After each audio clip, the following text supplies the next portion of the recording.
This evening I'd like to attempt to trace the history of the Sabbath between the fall of man and its repromulgation on Mount Sinai. Shall we consider first of all a few Bible passages? First of all, Genesis 4, verse 3. And in process of time it came to pass that Cain brought of the fruits of the ground an offering unto the Lord. In process of time is an interesting expression, miketz yamim in the Hebrew, at the end of the days. Well, now at the end of what days? The only series of days that have been described so far in the Word of God is the week, creation week. So although, of course, miketz yamim does not necessarily mean the end of the days of the week, and indeed is used in some passages of Scripture to mean something different than that, in its context here, it does seem to suggest that the end of the days at which this offering was being brought were the end of the days of the week. Or we would say today on a Saturday Sabbath. The Sabbath having been changed from Sunday, as it were, to Saturday as a result of the fall. Notice, secondly, that same chapter, verse 15, the Lord said unto Cain, Therefore whosoever slayeth Cain, vengeance shall be taken on him sevenfold. You ask the question here, why sevenfold? Why not 99-fold or 137-fold? Why sevenfold? So too, a few verses later, verse 24, the godless oath of Lamech, the Cainite, if Cain shall be avenged sevenfold, truly Lamech 70 and sevenfold.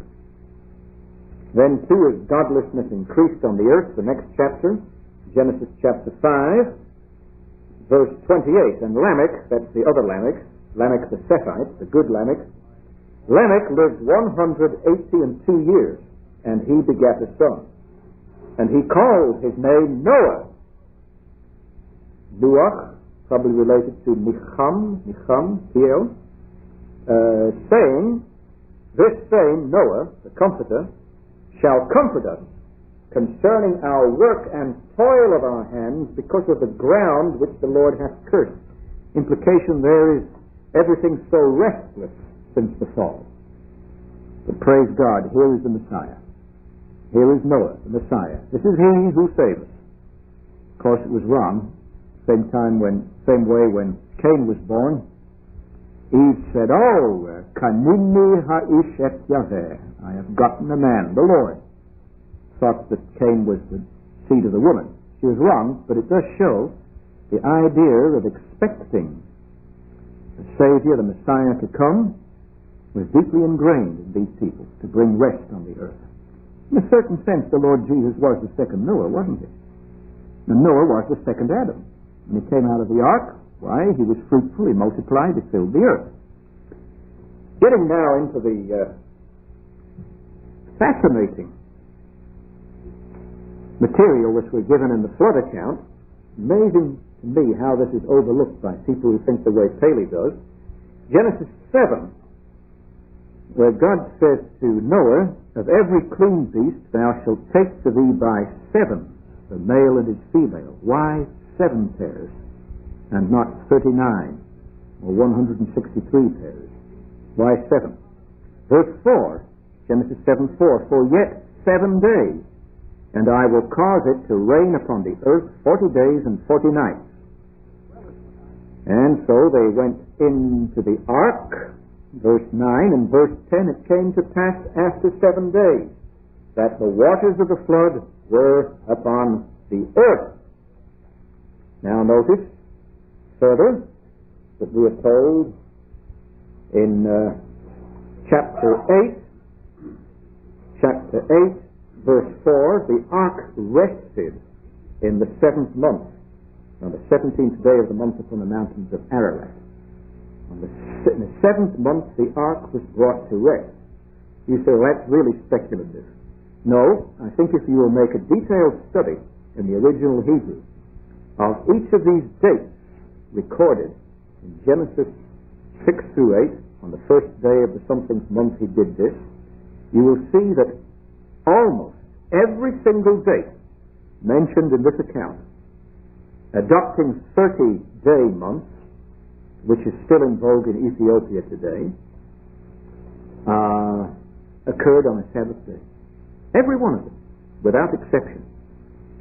Notice the very interesting account of the birds being sent out of the ark. Verse 7, and Noah sent forth a raven, which went forth to and fro, until the waters were dried up from off the earth. Also he sent forth a dove from him, to see if the waters were abated from off the face of the ground. But the dove found no rest for the sole of her foot, and she returned unto him into the ark. And verse 10, and he stayed yet other 7 days. Extremely significant word in the Hebrew. Yet other 7 days. And this yet other indicates that 7 days elapsed between the sending of the raven. Then Noah must have waited 7 days before he sent out the dove the first time. Then he waited yet other 7 days before sending the dove out the second time. Verse 11, the dove came in unto him in the evening, and lo, in her mouth was an olive leaf plucked up. So Noah knew that the waters were abated from off the earth, and he stayed yet other 7 days, and sent forth the dove, which returned not again unto him any more. Well then, verse 13, he takes the covering of the ark, again on the Sabbath. As you'll discover, if you draw yourself up a calendar of these events, you'll see it falls on another multiple of 7 days from the birds event. And then, later still, the second month, on the 7th and 20th day of the month, God says, go forth out of the ark. That was also on the Sabbath. And then, of course, he brought an offering, Sabbath offering to the Lord. And then God swears from now on, verse 22, while the earth remaineth, seed time and harvest, cold and heat and summer and winter and day and night shall not cease. Lo Yishbot, shall not Sabbath. Fascinating. A few more texts. I don't want to spend too much time on the introduction before we come to the lecture itself, but I think it's good for us to ground what we want to say in the Scriptures, so let me just develop this. Notice the words of the angels to Abraham in Genesis chapter 17.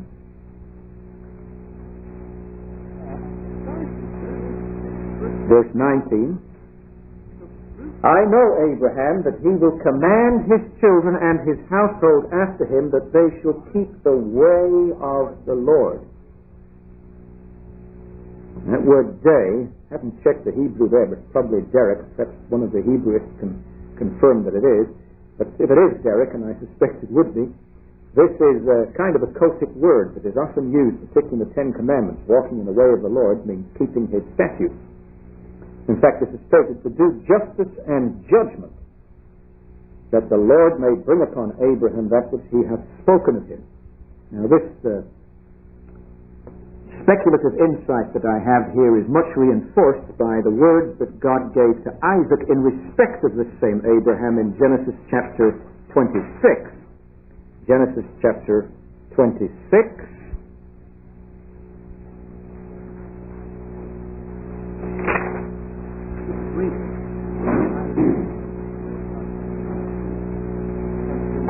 Verse 5,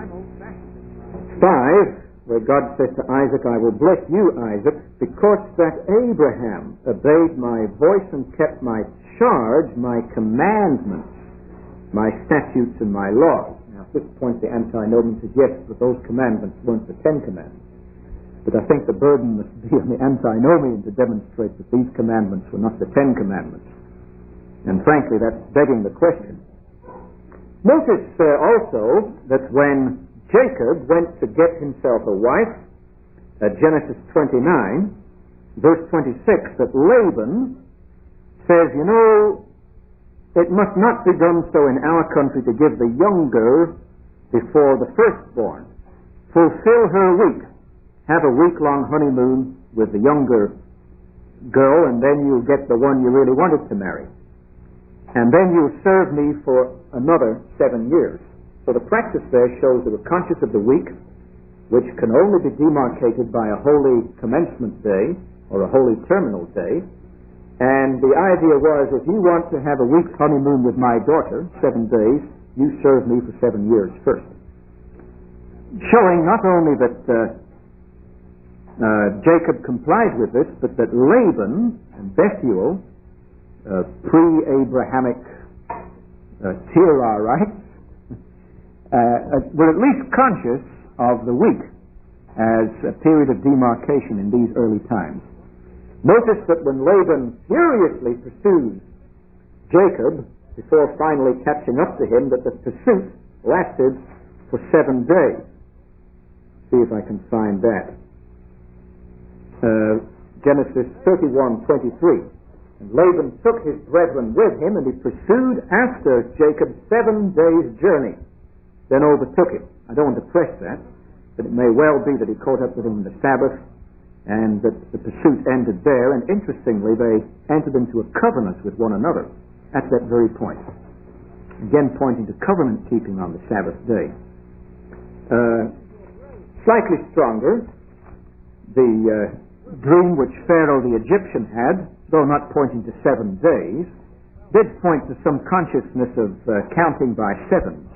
7 years, 7 ears of corn, 7 cattle, and so forth. And archaeologically, of course, we do know that the ancient Egyptians had a 10 daily day of rest. Notice, too, that at the burial of Jacob, the Egyptians mourned for 70 days. That's Genesis 50, verse 3. The Egyptians mourned for him 70 days. And then in verse 10 of the same chapter, Joseph made a mourning for his father 7 days. Here again, the week was clearly known. And my thesis is, the week is undemarcatable unless you have a holy commencement day or a holy terminal day. Turning to the book of Exodus, it reminds me, the enslavement of God's people by the Pharaohs reminds me very much of the position of many Christians in the early church. Slaves would like to have rested on the Lord's day, but were often forced from doing so by unscrupulous slave-driving masters. Now, my thesis here is that the desire to keep the Sabbath, to restore the Sabbath, was one of the basic motives which inspired the Exodus at all. Let me try and prove this. Exodus chapter 5. Exodus chapter 5. Verse 4, the king of Egypt said unto them, Wherefore do ye, Moses and Aaron, let the people from their work? Get you unto your burden. Why do you want the people to quit working? Pharaoh said, Behold, the people of the land now are many, but you, Moses and Aaron, make them rest from their burdens. Hebrew there is Shabbat. You make them Sabbath from their burdens. Time and again Moses came and said, Let my people go, that they may trek 3 days into the desert to hold a feast unto the Lord. Seems to me a Sabbath feast. Well, Pharaoh resisted, and so the first plague came. And that plague was turning the Nile into blood. Now notice how long that plague lasted. Exodus 7, verse 25. And 7 days were fulfilled after that the Lord had smitten the river.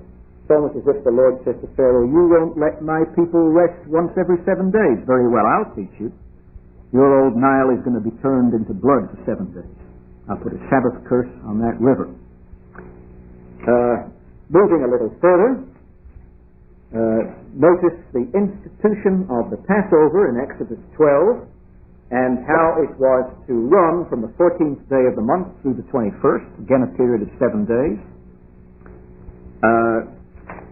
Notice also in Exodus chapter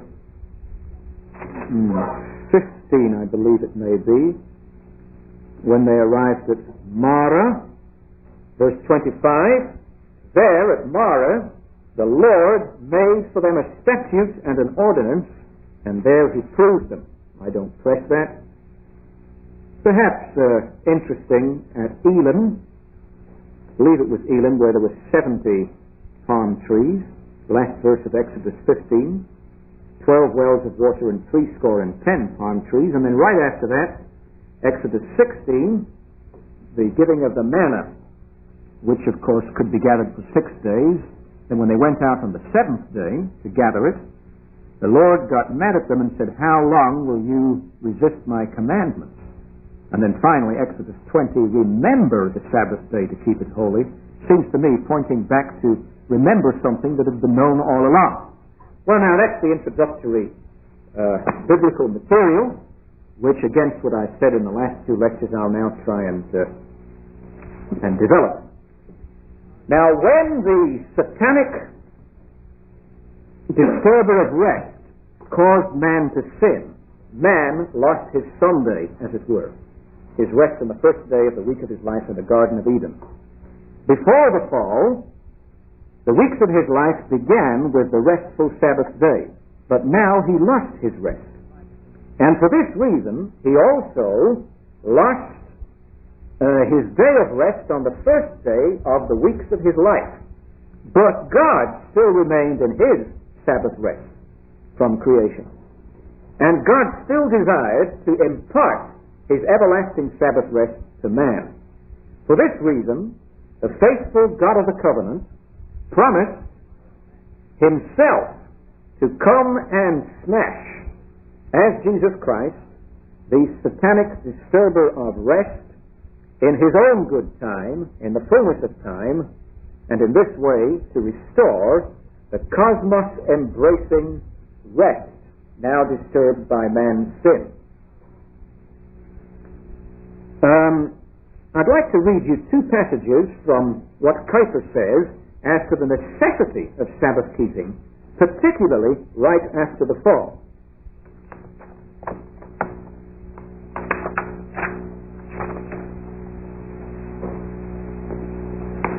Kuyper remarked, "With the Lord there is no variation or shadow due to change, nor in the ordinances of his Sabbath.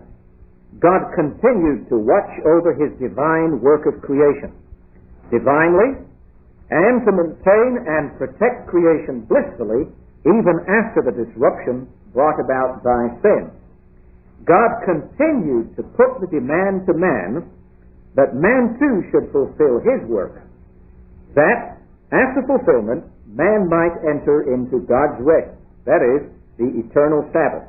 And God continued after the fall to break the stream of days by separation of the 7th day, and thus to preserve the memory and the goal of eternity in time." And of course, Kuyper's successor at the Free University, Valentine Hepp, who came to America and gave his stone lectures, I believe it was around about 1930, Hepp says the following. He says, "Labor is the mighty pillar of social life, and the figure 6 gives symbolic expression to labor. Just as the Lord made heaven and earth in 6 days, so too did he enjoin man to work for 6 days and do all his work. Alas, after the fall, trouble and anxiety became characteristic of all human undertakings, and labor must be performed in the sweat of one's face, so that the figure 6 has thereby become the figure of worry and sorrow. Some more positively regard it as the number of evil, of the world which has been withdrawn from God and which has not arrived at its Sabbath rest." That's why the 666 people break the Sabbath. "And thus it shall be seen of every anti-Christian man that he controls the powers of creation, that he has perfected the means of labor, that he has subjected culture, but that in all of this he has found no peace." Kuyper again, "Instead of the free labor of the king of the earth, slavish labor after the fall, forced labor of the sentenced sinner takes its place. And so the rest of the 7th day became for fallen man a gracious gift of God to man, in that God released man from the curse of toiling in such slavish labor once every 7th day." student up front was telling me just before the lecture that one must distinguish between labor and toil. Now, there was no toil before the fall, but there was labor. But precisely when we toil as a result of sin, does the necessity of a weekly day of rest become so much more urgent than it was before the fall. And this is why all men need the Sabbath, but even the unbeliever. And we should demand that unscrupulous employers give all their employees 1 day per week off, preferably the Sunday Sabbath, irrespective of whether those employees are Christians or not, because they need it as toilers, as sinners. Well, now, so much for Kuiper and Hep. Week after week, then, God wishes fallen man to come along and enter into the eternal Sabbath alongside of God, and God calls upon fallen man to do this. This is why the weekly Sabbath day as such, as the pointer to that still remaining everlasting Sabbath rest, must continue to exist. The enjoyed rest was forfeited in the fall, true, but the promise for the restoration of that rest must remain. The Sunday Sabbath is lost, but the Saturday Sabbath comes in the place of it. The rest on the first day of the week has passed with the fall. From now on, until Jesus, the second Adam, comes to reverse the fall, man will rest on the seventh or the last day of the week, until Jesus Christ comes in the last day.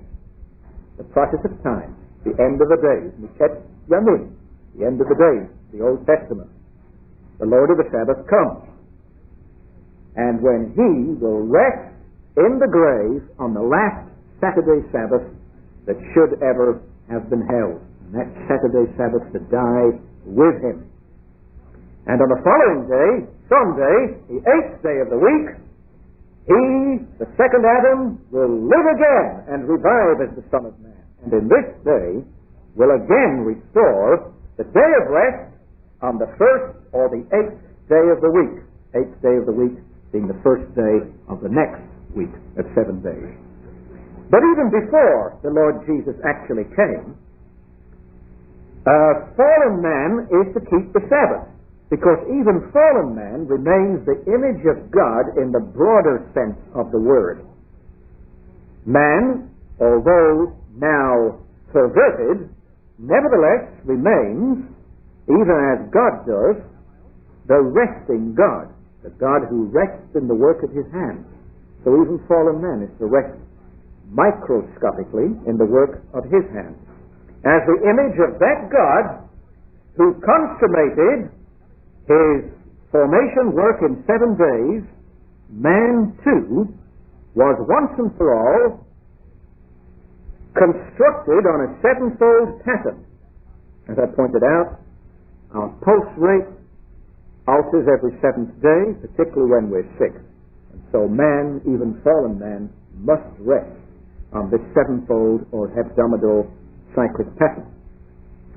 Now, traces of fallen man's Sabbath keeping on the 7th day of the week after the fall, we possibly encounter even in the case of Cain and Abel, who both brought their sacrifices to the Lord in process of time, the end of the day. Said this morning, why did they bring sacrifices at all? Because I think, as Basing suggests, that Sabbath keeping prior to the fall was also no doubt characterized by the bringing of unbloody sacrifices to the Lord, tithing, if you like, of the labor of our hands, but that after the fall, of course, we have to bring a bloody sacrifice. Now, I know there are people who say, well, it wasn't so much Cain's bringing of an unbloody sacrifice that was wrong, it was his attitude of heart. True enough. But I think that the bloodiness of the accepted sacrifice is also very significant in view of the promise, the protevangelium, the promise of the coming seed of the woman that is given right before here. So literally at the end of the days, Miket Yamim, sacrifices were brought. And I've already referred to Lamech receiving the mark of the 7-fold curse, pardon Cain, and then Lamech the Cainite swearing that he will avenge even a little boy that hurts him, kill him and avenge himself 7 times 70. I've also referred to Lamech the Sethite's exclamation when Noah was born, "This is finally the one who will bring comfort and rest to us." And then, of course, particularly to the details of the ark story. 7 days, in 7 days' time, Noah said, "God, you will enter into the ark." After 7 days, he went into the ark with 7 pairs of animals. And then the rains came, and they lasted, and then the Lord told Noah to send out the birds out of the ark. In this connection, I'd like to just draw your attention to a table that I constructed. Dr. James Gray, American theologian, also constructed a similar table in a book of his called The Lord's Day, I think it is, or 8 Studies on the Lord's Day. And there's that calendar that I drew up, utilizing the various dates given in the flood narrative, running from Genesis 6 through 8. May I just draw your attention to this, and you can check me out later, you won't be able to do it now, that the notice to embark was given on the 10th day of the 2nd month. He was shut in 7 days later on the 17th day. Then there was 40 days rain, and the rain stopped on the 27th day of the 3rd month, and you'll see that that is also on the Sabbath. Then the ark was grounded on the 17th day of the 7th month, which was also a Sabbath. Then you'll notice that the first mountain tops became visible on the 28th day of the 9th month. That was a Sabbath. You'll notice that on the first day of the 10th month,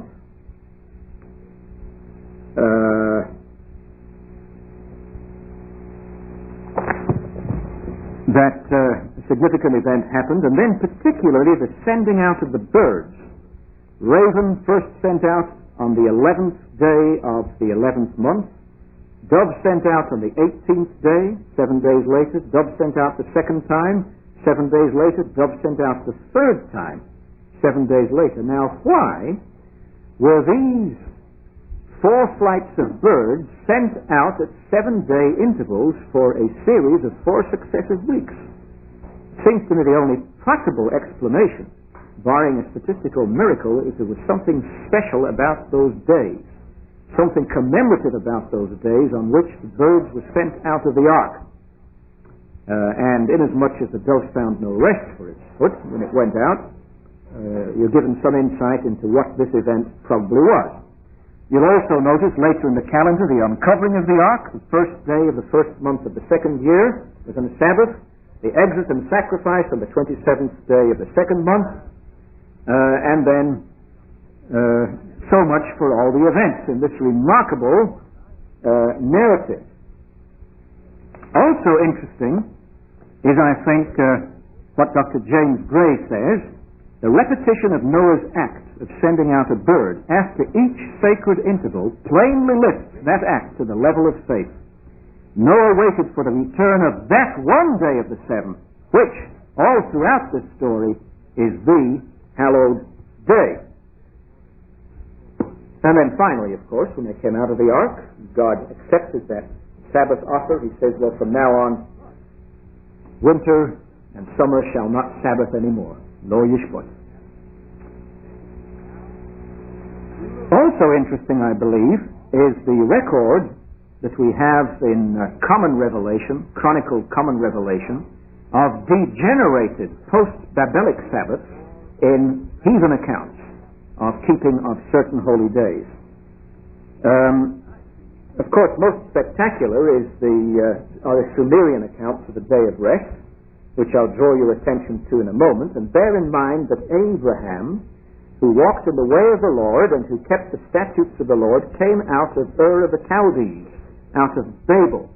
I don't know why Delitzsch got so excited about Babel or the Bible, Babel or Bible, because I think we've got to recognize that the true biblical tradition did come to us through Babel, at least in part, but was miraculously preserved from error on account of the guidance of the Lord at that period of time. So that some of Abraham's Sabbath keeping may well have been extracted via God's superintending grace from the historical background of Babel. Now, I'd like to hopefully not bore you, but for the sake of accuracy, give you some details of these post-Babelic, post-Tower of Babelic traces of Sabbath keeping even amongst the heathen.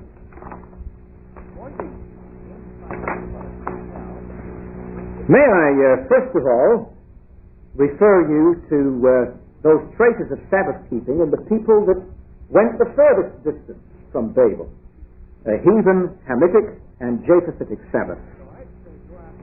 Now, it's probably true that Sabbath keeping suffered most amongst the Hamites, but some of their descendants preserved traces of the institution, particularly in Africa. The Egyptians apparently long knew of the seventh day, as also witnessed by their 7 pyramids, 7 castes. The Egyptians ultimately lapsed into calculating time by 10-day periods. In Guinea, West Africa, the population rested from their occupations every 7th day throughout the year. Remarkable. The Fantis and the Wassals wore white garments on their weekly day of rest and abstained from labor on pain of being punished by their devil god, Tytish. The Ashanti of Ghana observed every Tuesday of the week as a day of rest. And the ancient Ethiopians also knew of the day of rest on the 7th day. Elsewhere, the natives of Pegu assembled together for weekly devotions, and in Borneo, work was forbidden on certain harvest days. In China, the 7th day was originally known, as also evidenced by the Chinese belief in the 7 material souls of man, by the 7-story pagoda of Tingfeng-Ta at Ningpo, and the women of the Lolo tribe in southwestern China refrained from washing and sewing every 6th day for religious reasons, whereas some scholars believe the Israelitic Sabbath to have been borrowed from the Kenites, incorrectly I believe, but there is some archaeological evidence that the Kenites, wherever they got it from, were keeping a holy 7th day. In ancient America, the 7th day was also known, particularly amongst the ancient Peruvians. And even in Hawaii, it was unlawful on certain days to light fires or to bathe, at which times the king would withdraw into privacy and give up his ordinary pursuits. Amongst the Japhethites, the Sabbath also degenerated, but perhaps not quite so badly, particularly to the extent to which the Japhethites continued to dwell in the tents of Shem, according to the prophecy of Noah, Genesis 9, verse 27. The ancient Aryans of India knew the 7-day week, and are the source of the lunar weekly rest day, resting every quartering of the moon, which was practically every 7th day, known as the Upusaka in Buddhist lands, 8th daily day of rest, ancient Buddhism. For the Brahmins of ancient India, even in the region of the Ganges, knew the 7th day, and the figure 7 was prominent in Indian mythology and Indian architecture. Amongst the ancient Persians, the 7th day was also known. The ancient Greeks knew the 7-day week too. Almost 1,000 years before Christ, Homer refers to the 7th day which is sacred or holy, as too did Hesiod, who also called it the illustrious light of the sun. This doesn't mean, as the Adventists claim, that Sunday keeping is of pagan origin. It means that the great prophecy of Malachi, Sol Justitia Illustranos, Son of Righteousness, illuminate us, known and revealed from the fall onwards orally, was remnantly preserved even amongst heathen. Later, Plato wrote of travelers who remained in a meadow for 7 days. This knowledge of the 7 daily week no doubt also explains the use of the figure 7 in Greek literature. However, in later times, the 7-day week was replaced by the 10-day week, and other festive periods such as the Thesmophoria, Skirophoria, Panathenea, Eleusinian Mysteries, Olympic Games, and other feasts. The 7-day week was also apparently originally known to the Romans, but was ultimately replaced by the Nundinae, a period of 9 days consisting of 2 market days with 7 days intervening. However, the Roman year terminated with the 7 days feast of the Saturnalia. The Saxons of ancient Germany, pagans, named the 7 days of the week, and the week was also known amongst other German tribes, the Norsemen, the Gauls, and the ancient Britons. Centuries later, atheistic Japhethites were unable to replace the 7-day cycle with a week of 10 days for more than a decade after the French Revolution. And very interestingly, even the later French and Russian communists have not been able to abolish the week. Now I'd like to say a few words about Shemitic or Semitic Sabbaths after the Tower of Babel, which of course have more in common with the biblical givens. From the pre-Semitic Sumerians, with their creation and flood sagas, their Sabbath, or day of ceasing of the heart of the gods, and their abundant employment of the number 7 to represent completeness, who lived in Babylonia, the early Semites, who also lived in Babylonia, took over many traditions. The Semitic Akkadians, for example, have left behind them a tablet which declares, quote, "On the 7th day he appointed a holy day, and to cease from all business he commanded." Their records teem with references to the sanctity of the number 7. The Babylonian reference to the Sabbath as the day of completion is considered by some to be an allusion to Genesis 2 verse 3. The Assyrians called it the day of rest.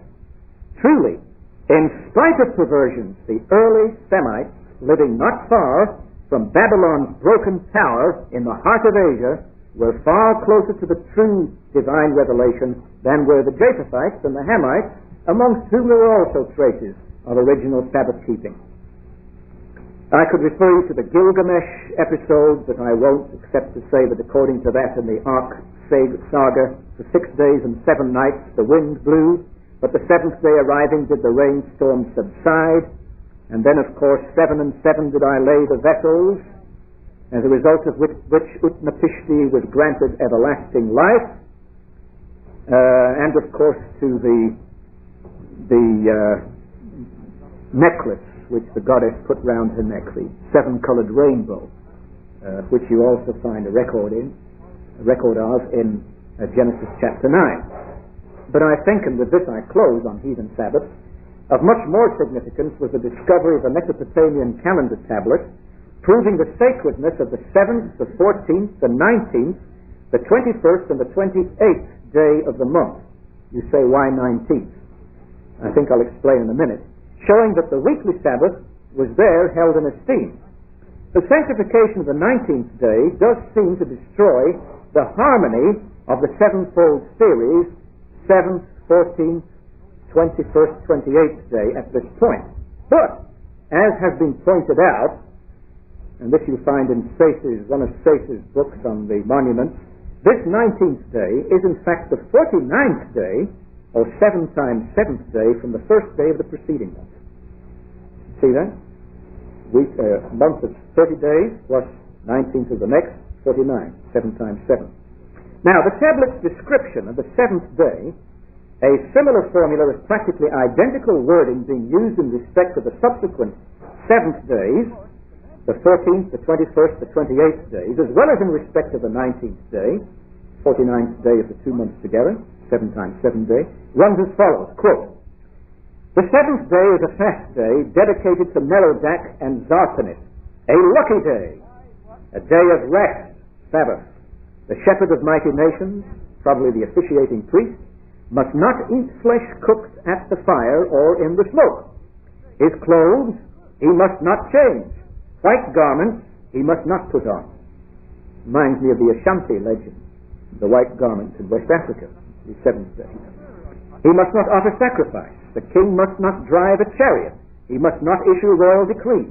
In a secret place, the soothsayer must not mutter. Medicine for the sickness of his body he must not apply. For making a curse it is not fit. During the night the king makes his free will offering before Merodach and Ishtar. He offers sacrifice, that lifting up of the hands finds favor with the god."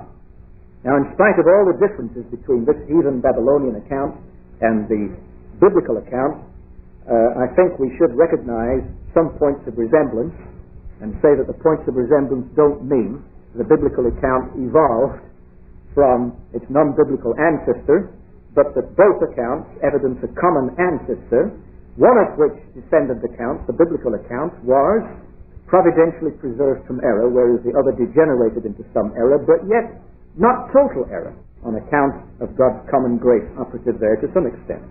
I could go on. There are also old Assyrian texts from Cappadocia mentioning the institution of a fixed period of days known as Chamushtum, while according to Porphyry, the Phoenicians consecrated one day in 7 as holy.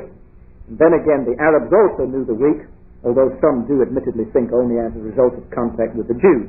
But I think we've said enough to show a great deal of remnantal depraved holy days, even amongst the heathen, after the destruction of the Tower of Babel. I could point you to the fact that Balaam is an interesting figure, but came from Mesopotamia. Somehow he had some knowledge of special revelation. But the interesting thing about Balaam is that he told Balak to bring 7 sacrifices in a certain mountain. And then, of course, there were Job's friends who came from the Middle East, and they sat down and mourned for him for 7 days and 7 nights. I don't press that, but just adduce it as other evidence in passing. I then find myself in agreement with the Apostle Paul, who says in the book of Acts that God left himself not without witness, even amongst the heathen. And that the good times he revealed, and joy to all men, and rain from the heaven. And again I find myself in agreement with the Apostle Paul in Romans 1:20, the invisible things of God can be clearly perceived from creation itself. And I adduce the heathen evidence in support of Paul's contention there. Now, it is precisely from Babel where we have the best preserved, most biblical-looking heathen Sabbath account after Babel, precisely from Babel, from Ur of the Chaldees, that the Lord called Abraham. And it is thus, both historically as well as archaeologically certain, that Abraham must have known at least the heathen Babylonian day of rest. Possibly his unconverted father Terah even kept it. I don't know. Without doubt, Abraham delivered this 7th daily day of rest, cleansed by the operation of God's special saving grace in the life of Abraham, to his children, to Isaac in particular, and Isaac again conveyed it to Jacob. So we find, as we saw, the angel saying that Abraham has faithfully walked in the ways of the Lord. And God saying to Isaac, I will bless you because your father Abraham kept my statutes and commandments. And, of course, Jacob would give it to his son, so that when Jacob died, obviously, Joseph would mourn for 7 days. Without doubt, too, Abraham's brother Nahor knew the 7 daily institution of the Sabbath, and no doubt transmitted it to his son Bethuel, and he to his son Laban, whom, as we saw, knew both the 7-day honeymoon principle and to stop chasing the fleeing fugitive Jacob after a 7-day chase. It is also possible that the day of rest was also known to the non-Israelitic Semites, Job and Balaam, but I don't press this. Even the 10 daily day of rest of the Egyptians and the 9 daily day of rest of the later Romans were probably only perverted remnants of the universal 7 daily primeval Sabbath revealed to Adam, the father of all humanity, which God preserved for a long time, even amongst the heathen, in his great divine love toward all people, by virtue of his common revelation and his common grace. Now Job and the patriarchs of the Israelites, although they did remain together with their descendants for hundreds of years in Egypt, surrounded by heathen, did originally still keep the 7th daily Sabbath holy. At least There's some evidence of this, I believe, in that the burying festival of Jacob by Joseph did last for 7 days. But even the later enslavement of God's people in Egypt, while making it impossible for them to continue holding the weekly Sabbath, didn't eliminate and eclipse their consciousness of being required to do so by Almighty God. So even in those hard days of slavery, the idea of Sabbath keeping never left them. In fact, they longed to keep the Sabbath. So pointed out, Exodus 5. Moses and Aaron, said the maddened Egyptian guards, why are you causing the people to rest from their burdens, the Sabbath from their burdens? We don't want any Sabbath keeping here. We're going to drive our people 7 days a week. And what you're trying to do, Moses and Aaron, is to get them Sabbath keeping again. Very interesting evidence. Shabbat, in the Hebrew word used there. For this reason, we find Pharaoh accusing Moses and Aaron of trying to get the Jews to cease from their work. You see, the urge to be free from all slave labor and to keep once more the weekly Sabbath was indeed one of the basic motives, if not the basic reason, for the Exodus. And as I've pointed out, when Pharaoh wouldn't cooperate and let the people of God rest once every 7 days, God said, okay, we will turn the river Nile into blood, and it will stay blood for how long? 7 days. Because that was the issue at stake, it seems to me. Now I'm groping and digging under the surface of the Hebrew text, but I trust that what I'm bringing out are not idle speculations, but things that really are there. As I've also pointed, the institution of the Passover at the time of the Exodus and the 7 days that was to elapse between 14th, 15th Nisan and 21st Nisan, highly instructive, incidentally, particularly in its later fulfillment at the cross of Jesus Christ and what happened after the cross of Jesus Christ. But then I'll develop later. Notice too in the Deuteronomy Decalogue, as opposed to the Exodus Decalogue, that God's people, after 40 years wandering in the wilderness, are told to allow their own servants in Canaan to keep the Sabbath, because you must remember that you were once servants in the land of Egypt. You know how you longed and yearned to keep the Sabbath then? You wanted to, you knew it was right, but you couldn't. Well, don't you ever become slave drivers of your people in Canaan the way you were slave driven back there in Egypt prior to the Exodus. Beautiful symmetry when we dig into this a little deeply. Was the Sabbath then unknown before Sinai? Hardly. The antinomian or law-rejecting proposition that the Sabbath was unknown before the giving of the law on Sinai is thoroughly false.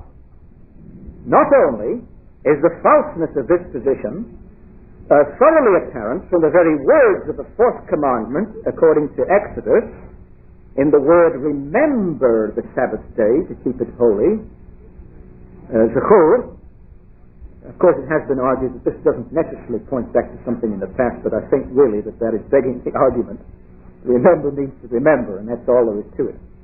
Remember the seventh commandment. Don't ever forget about it. Remember the seventh commandment instituted in creation. But the holding of the Sabbath was very clearly experienced by the people of God at least 1 month. And even the antinomian will have to grant that before the arrival at Sinai and the giving of the tablets of the law in Sinai. Inasmuch as the occurrence of the manna, the gathering of the manna for 6 days and resting on the seventh, and God chastising the people because on the seventh some of them had gone out to gather, and how long is it that you are not going to abide in my commandments? You know very well what my commandments are. You've always known them. They've been written on your heart, even more prominently than on the heathen heart. How long is it that you're going to resist my commandments? Clearly revealed to them. As I say, at least a month before they arrived at Sinai. And then finally, may I just draw your attention, I'd better not go into it now, it's a complicated matter. Those of you who have my book or have access to my book on the Sabbath, I've drawn up a rather complicated table on page 141, attempting to show that every one of the stages where God's people stopped and set up camp, as mentioned at the end of Numbers, can be thoroughly reconciled with a weekend setting up of camp over successive weekends between the Exodus and the arrival at Mount Sinai, and that it harmonizes just beautifully. May I just say, if the Passover took place on the 14th Nisan, which it did, the Exodus on the 15th, the 21st, possibly bringing sacrifice at Sukkot, the 28th at Etam, the 5th of the next month at Pi-Hahirot, the 12th of the next month at Marah, the 19th, and the 26th and the 4th at Elim. It's clear that they stayed many days at Elim. The 11th of the next month at the Red Sea, the 18th of the next month at Doska, the 25th at Arush, the 2nd of the next month the altar built, Exodus 17th, the 9th of the next month, 7 days later, the arrival of Jethro and the rendering of sacrifice, and the 16th of the next month, entry into the wilderness of Sinai, and the 23rd of the 4th new moon after the Exodus, the giving of the law on Mount Sinai. All that harmonizes just beautifully into weekly Sabbath keeping. Can't demonstrate it now, but it's in the book if you'd like to look at it there. It was then very difficult for the first believers to keep the Sabbath under the tyranny of the unbelieving Canaanites and the slave-driving Egyptians. It was also difficult for the many Christian slaves in the 1st century A.D. to keep the Sunday Sabbath when their masters were not Christians. But the principle went through nonetheless, and when God changed the times and made it possible for them to keep it, they did indeed.